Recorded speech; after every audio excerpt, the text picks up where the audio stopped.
Bonsoir à tous, bienvenue sur le plateau Equinox Soir, votre décryptage quotidien de l'actualité. De lundi à vendredi, 19h, 21h, 18h, 20h, Greenwich Mean Time. Les longues files d'attente, très souvent observées devant les commissariats à l'EMI et Migration, ne seront qu'un triste souvenir. Les demandeurs de passeport n'auront plus besoin de se déplacer pour Yaoundé afin d'accélérer la production de leurs documents. Il n'y aura plus de course vers le passeport dit express qui n'a d'ailleurs jamais existé. Ainsi s'exprimait hier, mardi 8 juin, le secrétaire général de la DGSN. Le commissaire divisionnaire Dominique Baya fait savoir que le 1er juillet 2021 marque la date de mise en service effective du système de production des nouveaux passeports biométriques. Initialement prévu en mars 2021, le ralentissement des activités économiques et industrielles du fait de la pandémie de Covid-19 a entraîné de l'avis du numéro 2 de la DGSN la livraison tardive des équipements d'enrôlement et de production ainsi que certains matériels indispensables pour les travaux de finition du nouveau centre de production. Tout ceci est à l'origine du décalage observé. Le système actuel de délivrance d'enrôlement va s'arrêter le 15 juin prochain dans les représentations diplomatiques et le 23 juin 2021 dans les commissariats à l'EMI et Migration. Le nouveau système entièrement dématérialisé, conduira à la production en 48 heures du passeport biométrique, quelle que soit la ville ou le pays de l'enrôlement. Mais la pilule sera difficile à avaler pour l'usager, du fait de son coût. 110 000 francs CFA au lieu de 75 000 francs comme par le passé. La faute à l'amendement de la loi des finances 2021. Le 7 juin dernier, la deuxième ordonnance augmente de près de 32% les frais de délivrance du passeport au Cameroun. Madame, Monsieur, tout à l'heure à 20h, c'est la grande édition d'information présentée par Julienne Berthe Bissaï. Quant à moi, je vous retrouve après pour Equinox Soir, deuxième partie. Ce sera le temps du débrief.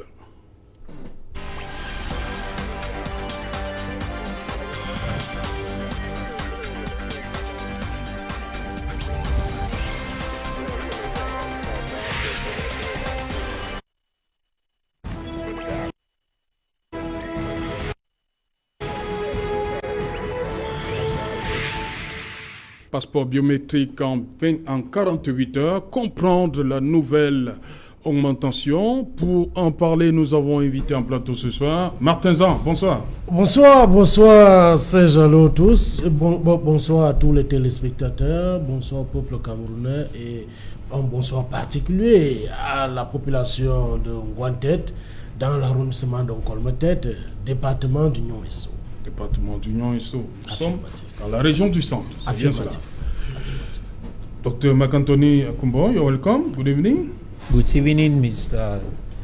Otto. It is a pleasure being on this platform. I just want to say good evening to my fellow panelists and to the million viewers of Equinox TV, precisely this program, Equinox Soir. I think it's going to be a blessed evening and a nice educative evening as well. Bonsoir, Emmanuel Kounié.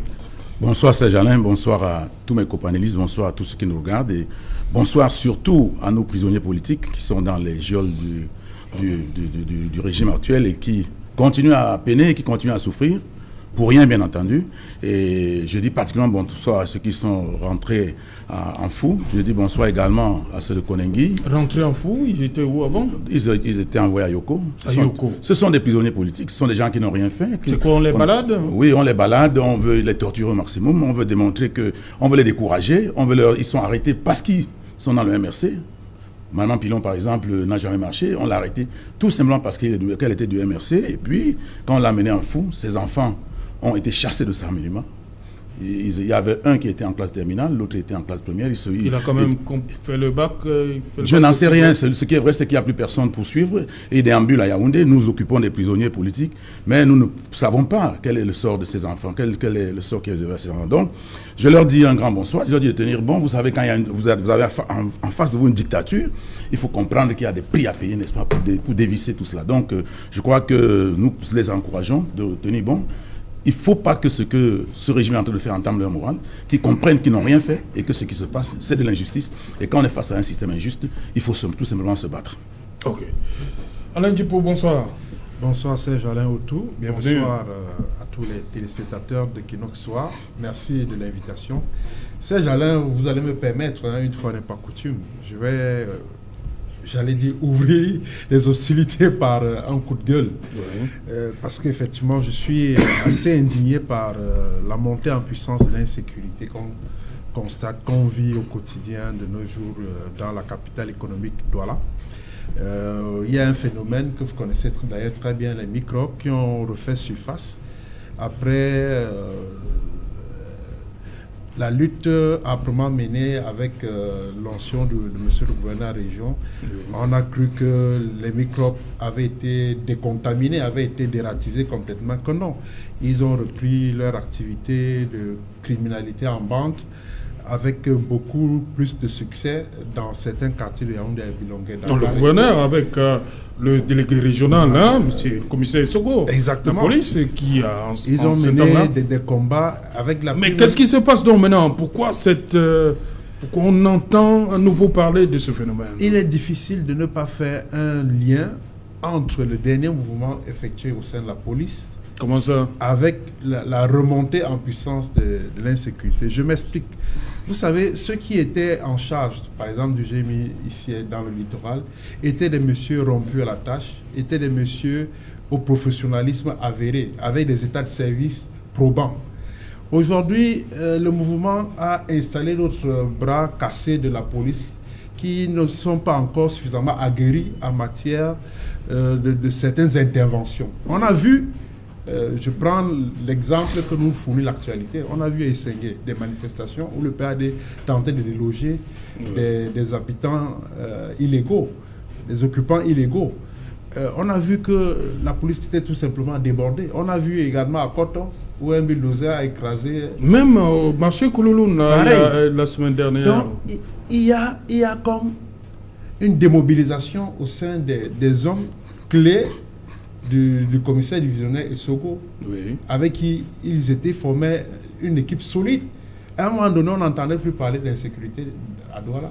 Oui. Depuis que ces gens ont été affectés à d'autres différents endroits de la République, on a le sentiment que les bandits ont eu l'information et ont repris leur travail de plus belle des manières.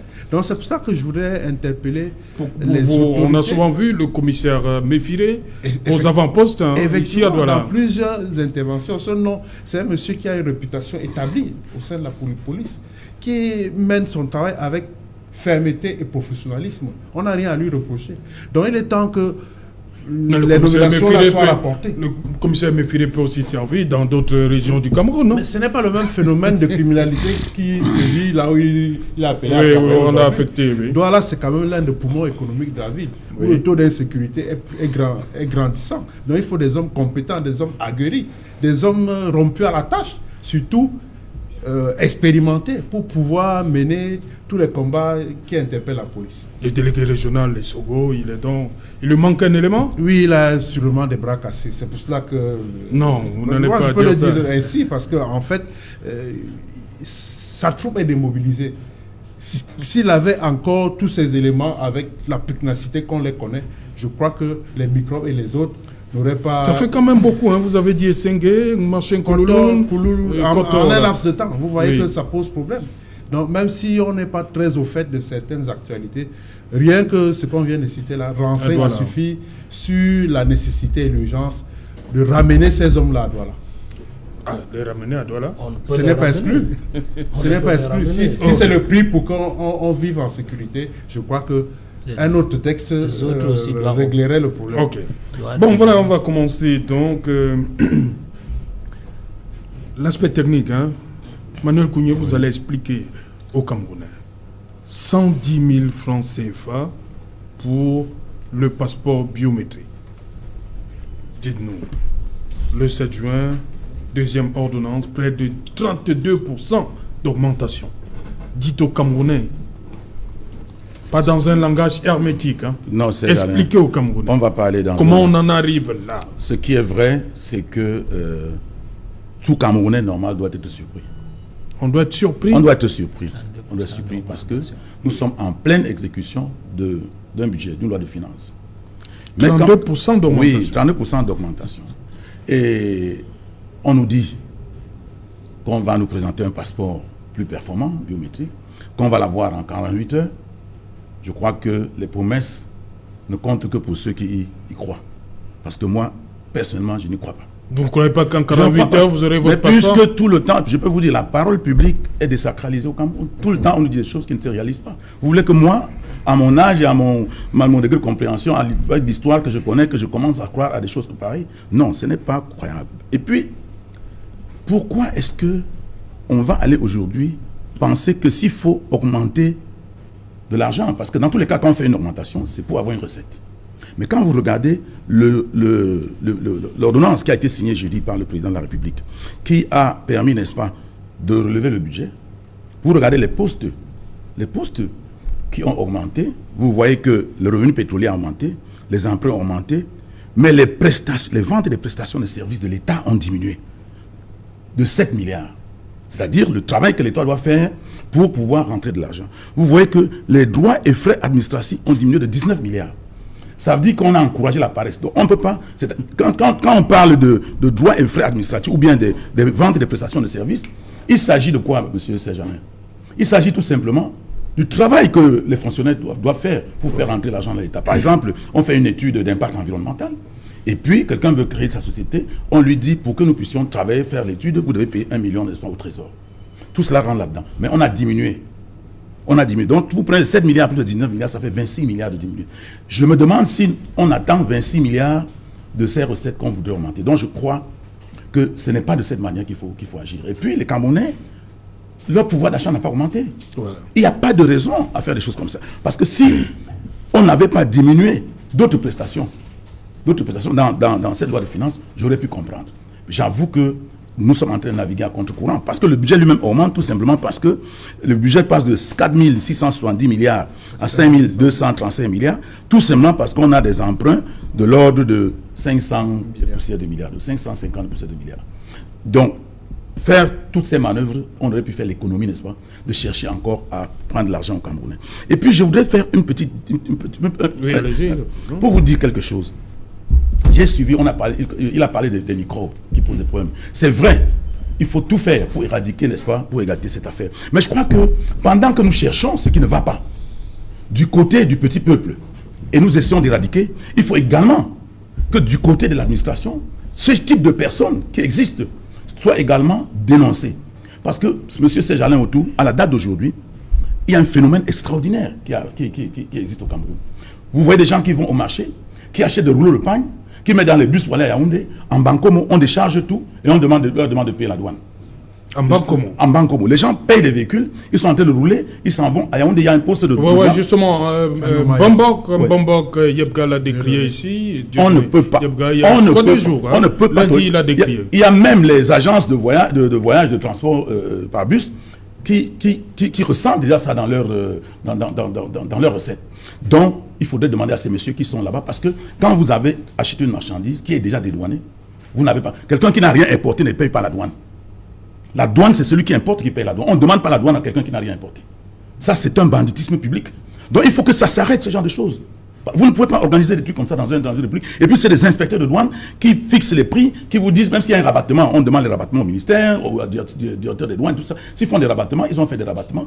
De toute façon, ça ne concerne pas le consommateur. C'est la personne qui achète et qui revend. Pour la simple raison que elle achète cette personne-là dans une boutique ou dans un magasin qui a pignon sur rue, qu'on peut retrouver, elle a sa facture. Et en route, des gens lui demandent de payer la douane. Et pire encore, quand vous payez là-bas, qu'est-ce qu'on vous donne? Presque rien. Presque rien. Et puis, est-ce qu'ils ont une régie de recettes en route? Ils vont vous dire qu'ils vont aller reverser. Quand vous dites presque rien, c'est quoi? On vous donne pas... Il n'y a pas de quittencier là-bas. Vous n'avez pas de quittencier. On vous donne un papier. Et puis, je dis, puisqu'ils disent qu'ils vont reverser, ça veut dire quoi? Ça veut dire qu'ils vont comptabiliser la recette. Et c'est pas tout. Même la douane? La douane, ils sont en route. Et puis, quand ils sont en route, j'ai mon frère, un ami, qui est allé avec son véhicule. On lui a pris 150 000, on lui a donné un petit papier avec un cachet. On lui a dit que le véhicule n'était pas dédouané. Que le véhicule n'était pas bien dédouané, alors qu'il a su le pas véhicule. Bien dédouané. Oui, qu'il était sous-évalué. La douane était sous-évaluée. Sous-évaluée. Donc je pense. Ça, c'est du banditisme public. Il faut arrêter ça. De toute façon, je dis que dans tous les pays du monde, quelqu'un qui n'a rien importé ne paye pas la douane. Okay. Vous ne payez pas la douane sans avoir importé. Voilà, Martin Zan, qu'est-ce qui justifie, de votre point de vue, cette augmentation de près de 32% des frais de délivrance du passeport biométrique? Oui, c'est que, vous savez, c'est la Constitution qui donne le pouvoir au chef de l'État de fixer les orientations politiques et économiques de la nation. Et le chef de l'État, après avoir fait une étude avec des techniciens, avec des spécialistes, avec des conseillers en matière économique et en matière politique, a donc décidé, n'est-ce pas, de relever le coût du passeport. Parce que le coût du passeport entraîne aussi un mécanisme. Vous savez, ce sont des passeports sophistiqués. C'est des passeports de haute technologie. C'est même ce qu'on dit le dernier degré de la technologie, de la performance technologique. C'est pourquoi cela entraîne des coûts. Vous savez, à l'heure actuelle, on est en train de construire un centre de production de cartes d'identité à Yaoundé. On va abandonner l'ancien centre de production et il y a un nouveau centre. Effectivement, un nouveau centre qui est mis sur pied. On a engagé toute une équipe. C'est une équipe, nos policiers doivent être formés et cela a un coût. Il y a un matériel qu'on doit acquérir. Il y a le transfert de technologie. Tout cela a un coût. Et ce coût, nous devons, n'est-ce pas, le mettre sur les frais du passeport. C'est le Camerounais qui veut se déplacer, sortir de son pays, qui doit aussi participer. N'oubliez pas que nous sommes dans un état participatif où le citoyen participe, n'est-ce pas, au fonctionnement, au bon fonctionnement de la République et de la nation. Voilà. Docteur, according to you, it is. Qu'est-ce qui explique cette 32%? C'est énorme ou The first thing I want, before I get to answer that question, I just listened to Master Martin Zang talk about participation. One of the things I want to say, it is true that if a nation actually needs to develop, there is need for citizen capacity development. Yes. Meaning that the Cameroonian citizens are supposed to be oriented towards productivity. But when you look in Cameroon, even our educational system has so much limitations in producing those kind of people. And when you come now look at the whole issue of increasing the price of a passport, don't forget, it is not long ago that same passport was over 50,000. It was raised to 75,000. Now from 75,000 to 110,000. The question is it only the passport that is giving money? Because that is what I heard. Pourquoi seulement le passeport? Is it only the passport that is giving money to the country? No. We have different companies and industries in Cameroon that produce money. And don't forget, Mrs. Zhang said something. All Cameroonians are practically involved in participating in building the country when we go pay our taxes. When they take TVA from me, tax. When the TVA is collected from me, it is over close to 20% of what I own.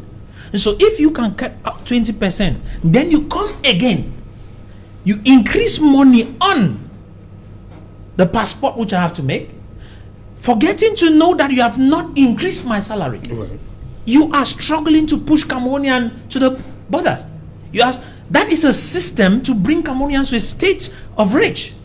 And I think that... Est-ce que ça va décourager les Camerounais? Ça a déjà découragé certains comme... Au moment que certaines personnes ont compris. On va faire le tour. You see, that is something that to me, like Mrs. Zhang said, that the president consulted with technicians. I think those technicians whom he consulted with are not actually in connection with the citizens of Cameroon. They are not working with their people. Because anytime you want to do something to increase, you work with the people around. You must find out what is a basic salary of the people out there. You must go to find out how do they manage to live. Is it possible that a Cameroonian can go a day without eating up to 500 francs? Yes. Mais vous devez comprendre que tout le monde, tous les Camerounais ne sont pas appelés à voyager. C'est pas tout le monde qui est Camerounais. Non, c'est pas pour décourager, mais tout le monde n'est pas appelé à voyager et tout le monde ne veut pas voyager. Vous devez le comprendre. It is si vous voyagez, please, can I conclude? It is simple. You have to understand this. If you claim that it is not made for everybody to travel, then it is like punishment on some particular individuals. You don't need to punish a few who want to travel because the rest are not traveling. Sauf que la carte d'identité coûte 2800, mais tous les Camerounais n'ont pas de carte d'identité. Let me drop down something here. When you go to a country like Uganda, a passport in Uganda costs 22,000 francs CFA. In Cameroon is 110,000 francs. What would be the reason why in Uganda is 22,000 something and in Cameroon is 21,000? When you go to most of these countries, start asking questions. Why is it that in Cameroon we always want to do things that are going to cost Cameroonians to get to that point where their backs are on the wall? Okay. I feel like those who are giving this so much technical advice to the president are misleading the president. I think that those who claim that we are going to have transfer of technology. Whose transfer of technology when Europeans will be making this passport and then only sending it for us to consume? That is to prove that we are not advancing. We are sinking every day. Ok. Alain Djipo, il n'y a pas longtemps, on était à 50 000 francs CFA, on est passé à 75, aujourd'hui on est à 110. Comme m'a dit Dr Anthony, quoi, toujours le passeport. Bon, je crois que c'est une niche que l'État du Cameroun explore depuis un certain temps. Surtout qu'en ce moment-ci, les signaux sont plutôt au rouge. On est, si ce n'est au bord de la faillite, on est presque dans un système économique agonisant. Non seulement l'endettement qui pèse sur nos épaules, mais aussi le coût de la vie. Vous vous rendez compte que de plus en plus, allez dans les marchés, les matériaux de construction, il y a une flambée de prix. Le panier de la ménagère, ça maigrit au quotidien. Tout est... Les salaires n'ont pas augmenté, les salaires également. Mais... Et puis paradoxalement. Donc, l'État est en train de vouloir chercher un nouveau souffle. Et puis, c'est pour cela qu'il faut faire feu de tout bois pour augmenter les recettes qui sont sûres, à l'instar, n'est-ce pas, les recettes générées par la production, n'est-ce pas, du passeport, qui certainement va permettre de renflouer les caisses. Mais ce qui est plus... ce qui pousse à m'indigner, encore une fois, c'est pas tant qu'on est augmenté, c'est l'utilisation qu'on va en faire. J'ai le sentiment que dans ce pays, on s'endette pour distraire l'opinion, pour s'embourgeoiser davantage, pour se remplir les poches et non travailler à l'amélioration des standards de vie des Camerounais. C'est ça qui est choquant. Parce que quand vous regardez, le Cameroun cité parmi les meilleurs consommateurs de champagne, les meilleurs importateurs de champagne, les meilleurs consommateurs d'alcool et de bière, ça ne nous honore pas du tout. Dans un contexte où tous les bailleurs de fonds camerounais exigent que l'État depuis plusieurs années révise son train de vie. Donc on ne peut pas tout mettre sur le pauvre dos du citoyen lambda, toutes les charges, on met sur lui parce qu'il doit supporter les impôts, il doit supporter l'augmentation du passeport. Même bientôt, là, on va nous demander de payer l'air que nous respirons, là. À ce rythme. Monsieur Alain Djibou, je vous en prie, quand vous la parlez, carte s'il vous plaît, s'il vous plaît, 2800. s'il vous Tous plaît, les monsieur, citoyens n'ont pas ça. soyez disciplinés sur ce plateau. Quand vous parliez tout à l'heure, on d'accord. ne vous a pas Monsieur Alain, allez-y. Permettez que j'avance. D'accord. Donc moi, je suis scandalisé par cette façon de faire dans ce pays où on voudrait que, en termes de souffrance, que ce soit le peuple qui cravache dur. Et au finish, les autres sont là pour mener une vie, pour croquer la vie à belles dents. Ils roulent carrosse, ils sont dans les châteaux, ils dilapident l'argent du trésor public. Et dans tout ça, le commandant en chef ne dit mot. C'est-à-dire que tout se passe comme si dans ce pays, il n'y a pas un pouvoir central qui gouverne. Donc, chacun... Non, mais il a dit, il a Le dit, pouvoir, c'est pour par ce rapport au pouvoir Covid, central que nous Covid, sommes ici. Vous voulez qu'on Augmentation de attaque 32. Vous y plusieurs... croyez, vous? Vous ne croyez pas au Covid, Guette? Je suis comme le Vous grand n'y croyez frère pas? Koungé. Je suis devenu Saint Thomas. Oui. C'est-à-dire qu'on attend habitué les Camerounais avec des promesses fallacieuses. On peut revenir sur un certain nombre de choses. La canne, Joudi, c'est où? C'est le jour Apparemment, ça va encore glisser.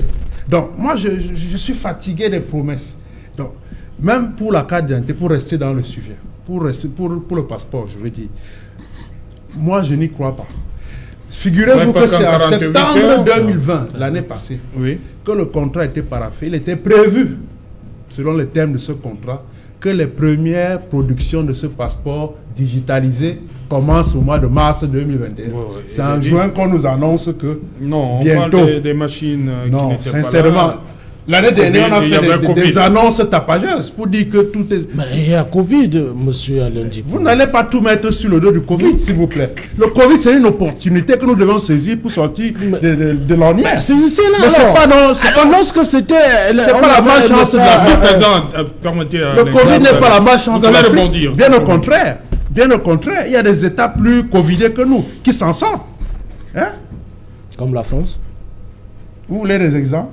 Bon, si vous voulez, la France. Ah ouais, mais cette France a bloqué la population dans les domiciles. Moi, je pense qu'il faut qu'on sache raison garder. Oui. Vraiment, les engagements que nous prenons avec le peuple camerounais, nous sommes tenus de les respecter. Nous ne sommes pas des nains dans ce pays. On ne va pas nous faire avaler n'importe quoi dans ce pays. On dit passeport biométrique à partir de mars 2021. Il y a un décalage, on est au mois de juin. Ça n'a même pas commencé. Vous espérez quoi? On nous enfume chaque jour avec des annonces. Et tout ceci, il faut prendre... Le secrétaire général dit qu'il y a eu la livraison tardive des équipements d'enrôlement et la production, enrôlement et production, ainsi que certains matériels indispensables pour les travaux de finition du nouveau centre de production. Il fallait tout ça qui a un peu traîné. Il fallait d'abord régler la question de l'ordonnance. Puisque c'est l'ordonnance qui donne le là à tout ce qu'on donne là. Donc en réalité, monsieur le secrétaire général de la DGSN explique ce que lui-même, ce qui n'est pas à son niveau là-bas. Parce que c'est l'ordonnance qu'on attendait. En réalité, c'est ça. Okay. Donc il ne faut pas venir nous dire que le matériel n'était pas disponible. Pour avoir le matériel, vous voulez dire que le secrétaire n'est pas à sa place, il n'est pas assis à son fauteuil? Prêtez-moi autre chose, pas les mots. C'est ce que vous êtes en train de dire. Prêtez-moi autre chose, pas les mots. C'est ce que vous êtes en train de dire. Je sais ce que je dis. Voilà la et vous n'allez pas me faire dire autre chose. Ah, vous êtes en train de dire qu'il n'est pas à sa place. Et s'il le dit? Il est à sa place alors? Non, non. S'il n'est pas à sa place, si on dit qu'il n'est pas à sa place, qu'est-ce que vous faites? Non, ce n'est pas, on ne fait pas un procès au secrétaire général. Non, vous faites un procès d'intention au chef de l'État par rapport à je vous en prie. Il faut simplement indiquer que, en réalité, moi, je ne suis pas contre les explications de la délégation générale à la sécurité nationale. Mais moi, je suis étonné. Parce que tout porte à croire que, regardez au moins le timing. Le 7 juin, la semaine dernière, l'ordonnance présidentielle, la deuxième en 2 semaines, qui définit, qui rallongeait un peu le budget. On ne pouvait pas engager cette affaire si ça n'avait pas été inclus dans le budget. Monsieur Zam, c'est vous qui le dites. Vous proclamez sur le plateau. Vous êtes dans l'appareil gouvernemental. Est-ce que vous êtes dans l'appareil gouvernemental? Est-ce que vous pouvez prouver vos allégations? À justifier l'injustice. Est-ce que vous pouvez prouver vos allégations? Est-ce que vous êtes dans l'appareil gouvernemental pour justifier vos dires? Je suis journaliste. Non, journaliste ne veut rien dire. Et vous journaliste ne veut pas dire que vous êtes dans l'appareil gouvernemental. Vous êtes juriste? Mais je suis juriste et financier, monsieur. Et vous ne savez pas que je suis une ordonnance là, et c'est ça qui donne la possibilité au président de la République d'introduire des amendements dans la loi. Je ne peux pas parler sans preuve. Vous faites un procès d'intention au chef de l'État. Je suis désolé. Oui, certes, il y a une augmentation de 32% sur le coût, n'est-ce pas, du passeport, mais nous devons voir ce qu'on va réaliser avec cet argent. Mais vous êtes déjà en train de faire un procès d'intention au chef d'État sur un argent qui n'a même pas encore été collecté, monsieur Lundi. Voilà, on va c'est sérieux là. Permettez qu'on revienne au passeport biométrique. Selon le secrétaire général, il dit les longues files d'attente très souvent observées devant le commissariat, ça c'est un lointain souvenir. Les demandeurs de passeport n'auront plus besoin de faire le déplacement de Yaoundé pour aller suivre le document. Il dit également qu'on n'aura plus plus de course vers ce que le commun a appelé le passeport express. Pour lui, ça n'a jamais existé. Et ça, c'est la deuxième personnalité. Même du temps du commissaire divisionnaire Mézing, ancien directeur de la police des frontières, il martelait que il ne connaissait pas cette expression, commissaire passeport express. Ça, c'est des inventions à la police, on ne connaissait pas ça. Oui, mais tout le monde connaissait le passeport express. Et ça avait cours là-bas. S'il dit qu'il ne connaît pas, qu'il aille là-bas, c'est un ancien, puisque quand vous arrivez là-bas, on vous dit qu'il y a le passeport express. Lui dit qu'il n'a pas. Qui vous dit? Mais les agents. Et ça veut dire tout simplement quoi? Ça vequ'il dire que ce n'est pas écrit quelque part qu'il y a le passeport express. C'est ce qu'il veut dire. Bon, maintenant... Si on doit éliminer tout Emmanuel, cela, avec ta permission, en réalité, ce qui se passe, c'est que quand vous allez vous faire établir un passeport, on vous dit qu'il n'y a pas de carton. Et comme vous êtes dans l'urgence, on vous dit de payer certaines sommes pour qu'on vous aide à l'obtenir rapidement. Bon, vous pouvez appeler ça la formulation. Appelez ça express ou tout ce que vous voulez. Ce qu'il décrit là, c'est le phénomène qu'on appelle passeport express. Exactement. Alors, moi, je me demande si résoudre tout ce problème, que monsieur le délégué général de la Sûreté nationale fasse son travail convenablement, comme il le dit là, comme il devrait le faire. Nous devons débourser 35 000 francs de plus. Je crois que c'est hallucinant d'écouter des choses comme ça. D'accord pour tout ce qu'il dit, mais ça ne peut en aucun cas justifier une augmentation de 32%. Je vous ai dit, à ma première prise de parole, que j'ai regardé la loi rectificative. Je me rends compte que vente des prestations de services de l'État, il y a une diminution de 7 milliards. Je me rends compte que droits et frais administratifs, il y a une diminution de 19 milliards. Ça veut dire quoi? Ça veut dire tout simplement que on augmente l'argent, on augmente ces frais-là, et on diminue l'argent qui devrait être produit par les fonctionnaires, par leur travail. Alors, vous savez, c'est une technique de finances publiques. Ça, c'est hallucinant. C'est une technique de finances publiques. Vous ne m'apprenez rien en finances publiques, s'il vous plaît. Monsieur Kouni. Je dis que vous n'avez vous allez intervenir. Je parle je parle en toute connaissance de cause. Moi-même, j'ai appris. Donc, je dis que je parle ex-cathédrale de ce sujet. Donc, je vous informe que ce type de comportement est inadmissible. C'est-à-dire que manipuler le budget de cette manière, c'est de la mauvaise foi. C'est vous qui dites. C'est de la mauvaise foi. Et puis, oui, c'est de la mauvaise foi, cher monsieur. Vous ne pouvez pas demander aux gens d'augmenter en Côte d'Ivoire, le passeport, c'est, je crois, 75 000. Un peu moins. Bon, un peu moins de 75 000. Alors, 75 000, le budget de la Côte d'Ivoire, c'est 8 milliards. Nous sommes à 4 milliards maintenant. On est en train de forcer pour prendre la dette, pour nous monter à 500 milliards. Mais en réalité, 500 milliards avaient plus de 1000 milliards de déficit budgétaire. Donc, en Côte d'Ivoire, le budget, c'est 8 000 milliards. En Côte d'Ivoire, le budget du district autonome d'Abidjan, qui est la ville d'Abidjan, c'est 100 milliards. À Douala, le budget de la communauté urbaine de Douala, qui a la même population, la même caractéristique, c'est 50 milliards. Nous n'avons pas parce qu'on ne travaille pas. Donc vous ne pouvez pas nous mettre les fonctionnaires qui... Nous n'avons pas les mêmes réalités, monsieur. Non, les fonctionnaires ne font pas le travail. Vous devez le savoir. Nous n'avons pas les mêmes réalités. Monsieur Zan, vous ne pouvez pas nous expliquer pourquoi la vente des prestations de services publics baisse de 7 milliards. Pourquoi est-ce que les droits et frais administratifs baissent de 19 milliards et au même moment, vous augmentez les frais? Quel est le montant attendu? Je vous informe que ce qu'on attend, n'est-ce pas, de cette augmentation des frais de passeport ne peut pas dépasser 5 milliards. Ce n'est pas possible. Donc, on n'a pas besoin de fatiguer les gens pour faire de la manipulation comme ça dans le budget. Et vous avez dit tout à l'heure qu'il y a des techniciens qui sont autour de près. Je veux savoir quels sont ces techniciens. Je vous informe que tous ceux qui prennent les décisions économiques dans le gouvernement de M. Biya, aucun d'eux n'est économiste. Tous les économistes sont mis à côté. Ah bon? Oui, si vous voulez, je les cite. Vous prenez le ministre des Finances, ce n'est pas un économiste. Citez-les. Vous prenez le secrétaire général du Premier ministère, ce n'est pas un économiste. Vous prenez... Vous dites que Séraphin Magloire n'est pas économiste? Je dis que... vous Attendez, dites... monsieur, laissez-moi parler. Laissez-moi parler, c'est moi qui ai la parole. Vous dites que c'est vous, Séraphin Magloire, laissez-moi parler. économiste? Je dis que le ministre des Finances... Le ministre du Plan n'est pas un économiste. Le ministre du Plan n'est pas un économiste. Ce sont des postes politiques. Voilà, donc c'est pour vous dire que, justement, ces postes politiques... Vous allez nous dire que c'est des économistes qui sont là comme leurs conseillers, mais c'est l'économiste qui doit prendre la décision. Il ne doit pas être conseiller. Parce que justement, le casting est mauvais. Et c'est pour ça que nous assistons à ce que nous assistons là aujourd'hui. On est en train d'aller acheter les eurobonds à 450 milliards, montant 450 milliards, pour aller rembourser les eurobonds qu'on a achetés en 2015 à 375 milliards, à 9,5%. On achète des eurobonds aujourd'hui à 5,5%. Pour rembourser ce qu'on a payé. Oui, pour rembourser. C'est-à-dire que dans 10 ans, la dette sera doublée. C'est-à-dire qu'on va se retrouver à plus de 1000 milliards, n'est-ce pas, de dette, puisqu'on ne remboursera jamais. Et on va se retrouver avec un budget comme on est à 5 000 milliards, avec une dette de plus de moitié. Vous allez en train de conduire le Cameroun, on va dans le mur. C'est la banqueroute, ça.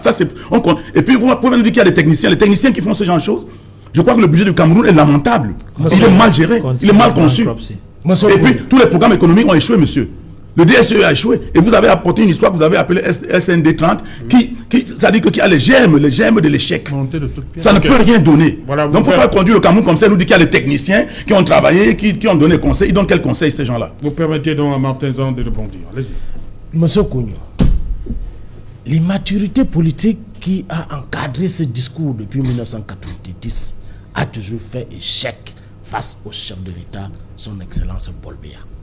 Ce discours que vous avez aujourd'hui, plus de 30 ans après, ce discours a existé depuis 1990, où on disait au peuple camerounais qu'on va droit dans le mur. Nous voici donc 30 ans après. Plus de 30 ans après, le Cameroun est développé. Il n'est pas debout. Le Cameroun est géré de main de maître. Il est délabré dans tout secteur. Économie délabrée. Sécurité délabrée. Le Cameroun est dans un état de délabrement avancé. Le Cameroun n'est pas debout, cher monsieur. Monsieur Kougno, permettez-moi de parler. Pour que vous soyez ici, vous avez emprunté une route. Vous dites qu'il n'y a pas de route, vous avez fait comment pour arriver ici? C'est M. Biya qui a pris la route. C'est M. Biya. C'est la politique. Non, monsieur, en 82, cette route en 80, moi j'ai fait campagne, je marchais sur cette route. Vous croyez qu'elle ne s'entretient pas? Mais vous croyez que le chef de l'État, pour qu'il y ait des chaînes de télévision, c'est la loi de 90, c'est le chef d'État, son Excellence Paul Biya. Pour que nous mangeons ici dans ce pays, la politique économique est définie par le chef de l'État. La population a augmenté. Nous sommes partis députés on n'a pas besoin de décrets. Et si au Cameroun, ce n'est pas la manière que tu parles, c'est comme si le président est un dieu. Le président, on lui vote pour être président. Ça dit nous n'avons pas. Quand tu veux parler des femmes, comme si c'est lui seul qui doit être président. Si on a donc voté le chef d'État, qui l'a voté? Qui l'a voté? Qui l'a voté? Qui l'a voté? Dans la mythologie égyptienne, c'est un sphinx que nous avons à la tête du pays. Et je vais vous dire, monsieur Kougno, vous ne devez pas alarmer, n'est-ce pas, les Camerounais et venir raconter des balivernes économiques. Cela, ça ne s'explique pas. Nous n'allons pas accepter cela. Je ne sais pas quel âge tu as pris ton économie. Moi-même, je suis expert de l'économie monétaire bancaire. Donc, vous devez... Je fais l'économie monétaire bancaire. Je suis spécialiste de la gestion bancaire et des établissements financiers. Monsieur, donc je vais vous faire comprendre. C'est pas de ça qu'il s'agit. Voilà, c'est de ça qu'il s'agit. Si nous parlons science, allons donc dans le domaine de la science et je vais vous battre à plat couture. Je vais vous abattre à plat couture. Moi, je vais vous dire, vous n'allez pas, n'est-ce pas, alarmer le peuple camerounais. Je vous en prie, Martin Zan, la question est simple. Martin Zan. Oui, monsieur Serge Alonto. Martin Zan. Il y a moins d'un an, on ne vous voyait pas. Vous sortez d'où déjà? Je vous en prie. C'est moi, Martin Zan. Moi, je suis là. Je vous en prie. Merci. Non, merci. Martin Zan, 32% d'augmentation des frais de délivrance des frais de passeport. Pour vous, c'est justifié. C'est justifié aux Camerounais. C'est justifié pour Emmanuel Kougno, c'est un peu excessif. Oui, pour M. Emmanuel Kougno, c'est excessif. Oui, pour vous trouvez que c'est normal? C'est normal. Pourquoi? Parce que moi, j'ai dit dans le terme, lorsqu'on a engagé l'émission, qu'il y a des frais. C'est un coût. Il y a les machines qui coûtent cher. Il y a le transport de ces machines. Il y a le transfert de la technologie. Il y a la formation des policiers. Il faut qu'ils comprennent que des policiers et des agents, donc il y a des agents contractuels qui sont des civils outre les policiers, parce que les policiers sont aussi des civils, mais je veux créer la nuance. Comme pour dire qu'il y a ceux qui ne sont pas policiers, mais qui travaillent aussi là-bas. Mais c'est une formation. Combien coûte la formation et c'est pour combien de temps? Vous voyez, on élimine donc les longues files d'attente. Nous gagnons donc en temps. Vous ne voyez pas, vous ne savez pas que le temps c'est l'argent. Si on gagne en temps, on peut, n'est-ce pas, faire une activité économique. Tout cela a un coût. Nous devons payer et 10 ans après, nous aurons tout le transfert, n'est-ce pas, de technologie. Et certainement, le chef de l'État trouvera une formule pour peut-être ramener, rabaisser, n'est-ce pas, le prix du passeport, ou alors le maintenir. Vous savez aussi, M. Kounou, que le citoyen camerounais doit participer au fonctionnement de l'État. Nous ne sommes plus dans l'ancienne République où l'État faisait tout pour le citoyen. Maintenant, nous avons changé de cap. Le citoyen participe, n'est-ce pas, au bon fonctionnement de l'État. En payant, n'est-ce pas, la taxe fiscale. Et la taxe fiscale, mais le salaire n'a pas augmenté. Le salaire n'a pas augmenté, comme on dit. De temps en temps, nous avons une revalorisation de salaire, mais nous n'avons pas l'augmentation de salaire. Ce qui montre que nous sortons du tunnel, comme le chef, pour emprunter l'expression du chef de l'État il y a quelques années. Nous sommes toujours dans le tunnel, nous sortons. Nous sommes déjà sortis. Nous sommes en train de sortir. Nous ne sommes pas. Le chef d'État n'a jamais dit, puisque c'est lui qui gère le Cameroun. Depuis 87, oui, il n'a jamais dit que nous sommes sortis. Il a dit nous sommes au bout du tunnel. Donc, nous sommes toujours encore au bout du tunnel. Sauf que ça a des étapes. Et nous devons respecter ces étapes. Vous n'allez pas nous embrigader dans l'obscurantisme et votre politique de 1962. On ne regarde pas le Cameroun de 2021 avec les yeux de 1960. Vous êtes des hommes du passé aux idées passées. Vous ne savez pas que le chef de l'État s'est adapté à toutes les situations. C'est un monsieur qui a échappé à tous les pièges byzantins. C'est un monsieur qui a, n'est-ce pas, battu tous les opposants qui vendaient le rêve, n'est-ce pas, à la population. Il a battu tout le monde à plate couture parce que c'est le meilleur. C'est ce qu'on appelle le sphinx dans la mythologie égyptienne. Voilà. Nous n'allons pas bafouer ces instructions. Alain Djipou. C'est pénible à t'écouter. Je vous ai pris. Il me fait mal aux oreilles, ce monsieur. Alain Djipou, la police, à travers le secrétaire général de la DGSN, a présenté un certain nombre d'avantages qui, pour certains, c'est-à-dire que 110 000, par rapport au temps, si en 48 heures, on a le document, le sésame, on dit 110 000, c'est rien. C'est beaucoup. C'est une hausse qui ne s'explique pas, qui n'est même pas défendable. Pour nous autres couches paupérisées, ça ne s'explique pas du tout. On aurait mieux fait maintenir les frais de timbre de délivrance des passeports à 75 000 et agir sur les facilités de production, c'est-à-dire la dématérialisation, la digitalisation telle que prévue. L'État n'a pas pour vocation, un État n'a pas pour vocation d'asservir son peuple. Nous sommes sur le poids, n'est-ce pas, d'une vie difficile, économiquement parlant. Les entreprises ferment à cause, n'est-ce pas, de la fiscalité. Trop d'impôts tue l'impôt. Les créateurs de la richesse sont essoufflés à cause du Covid et bien d'autres mots. MAUX. Donc, pour dire que en réalité, l'État devrait plutôt voir dans quelle mesure alléger les conditions de vie de ses concitoyens. Et cette hausse n'est pas inscrite dans cette perspective d'allègement des souffrances des Camerounais. Au contraire, donc, de ce point de vue-là, mon plaidoyer, s'il faille tenir absolument un plaidoyer, je penserais, j'aurais l'inclination à penser que c'était de bon ton que l'on maintient, n'est-ce pas, la fourchette de prix de 75 000 francs. Et maintenant, qu'on donne la possibilité à chaque Camerounais désireux de s'offrir un passeport, de le faire en temps réel en 48 heures. C'est là où il fallait agir. Parce que, vous l'avez dit dans votre propos préliminaire, M. Otto, les longues files d'attente dans les commissariats, tout au moins les lieux où se fabriquent les passeports, les immigration et autres, les tripatouillages, la corruption, le cash. Vous savez très bien qu'avec cette digitalisation, on ne va plus utiliser de l'argent, le cash, c'est le paiement mobile. Voilà des avancées considérables. C'est considérable, mais ça ne coûte rien du tout. Les avancées Pour considérables. faire un paiement mobile, on n'a pas besoin d'augmenter les taux. J'espère que vous utilisez Orange Money. Quand vous faites vos transactions, il n'y a pas de coûts qui sont aussi élevés. Voilà. Le chef de l'État nous permet... Pour insister qu'il y a autant de choses qui pouvaient bien amener l'État à prendre le parti du peuple. C'est-à-dire que si on veut qu'on ait un passeport sécurisé, fiable, infalsifiable, alors l'État prend sur lui d'organiser un travail rationnel, de mettre sur pied un système cohérent, un système technologique puissant de pointe, avec ses propres ressources humaines, pas en confiant aux étrangers. ICN Ojantic, c'est voilà l'entreprise allemande qui va s'occuper de la partie opérationnelle de ce projet de production de passeport.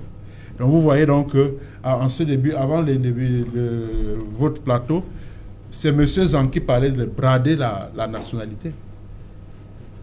La banque de données, on va collecter les données envoyées en Allemagne. La nationalité camerounaise sera bradée.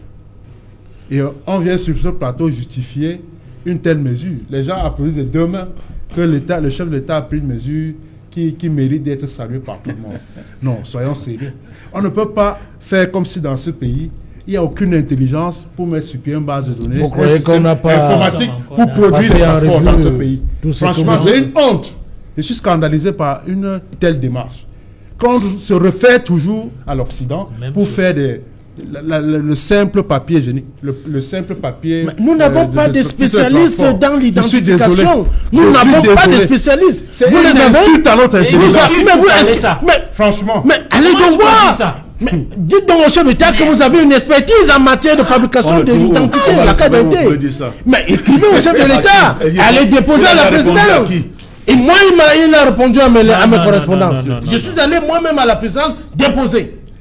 Monsieur Otto, vous connaissez Silicon Valley. Oui. Les start-up ici à Boya poussent comme des champignons. Allez à Boya, confiez la gestion de cette affaire à un jeune start-upper. Vous allez voir le miracle. J'ai dit le miracle. On n'a pas besoin d'aller en Allemagne. Je suis désolé que monsieur Zhang partage des inepties comme ça sur ce plateau.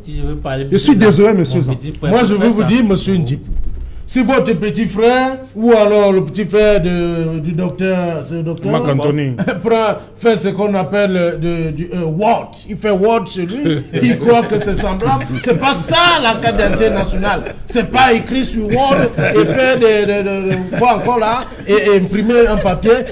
C'est pas ça, c'est pas du bénétariat que nous sommes en train de faire. Le chef de l'État n'oriente pas la fabrication des cartes d'identité vers des bénétariats. Ce sont des spécialistes qui vont, n'est-ce pas, fabriquer ces cartes. Tu nous as montré que tu connais pour parler et parler concernant ton président. Mais il faut que tu comprennes. On ne vient pas sur un plateau pour venir faire le bantatisme. Permettez-moi de parler. Non, ce n'est pas toi d'abord de parler. Donc, je ne peux pas te laisser parler. Permettez. Moi, je ne peux pas venir voir ça. Permettez. Docteur Macantoni, vous dites que les Allemands qui ont dorénavant nos données, c'est pas une bonne chose pour le pays. On pouvait confier à l'expertise camerounaise. En 1960, on pouvait faire ça facilement. Mais nous sommes en 2021. Et c'est un temps que, let me be sincere, we are in a generation where technology in Africa is something that you can get it. Africans have evolved. And so when I hear Mr. Zhang sitting on this platform and claiming that Cameroon does not have identification technicians, I feel disappointed to know that he does not believe in the educational system of this country itself. Si vous connaissez celui qui est en train de dire maintenant que dans ce pays, on ne doit pas croire à notre système d'éducation. Donnez un nom. Tu es vraiment. Donnez un nom. You seem to you are Donnez un cabinet qui peut nous fabriquer ça. Ne sois pas ici pour déranger les gens. Non, c'est vous. On veut parler pour le Camerounais. Tu es ici pour tu vantes le président, si tu parlais, C'est il parlait le nom de Dieu comme ça, on devait être fier. les orientations Mais de pas la non. Personne Mais si sur un plateau pour parler, éduquer, à la place du chef de l'État. éduquer Camerounais. Bien sûr, non, Stop, pas stop de- it. Ce que tu es en train de faire maintenant, c'est Merci, bavardage. merci. Non. Emmanuel Kouye. Oui, allez-y, terminez. It is simple. Cameroon can only go ahead if we get to start understanding that we are no more in the 60s. We are in 2021 and Cameroonians have reasoning faculty. Okay. We think and we have been educated. A lot of Cameroonians have been educated. Merci, So on we va should stop revenir. getting this kind of things. Merci, on va revenir après le journal de Julien Berthe Bissaï. Une page de pub avant ça.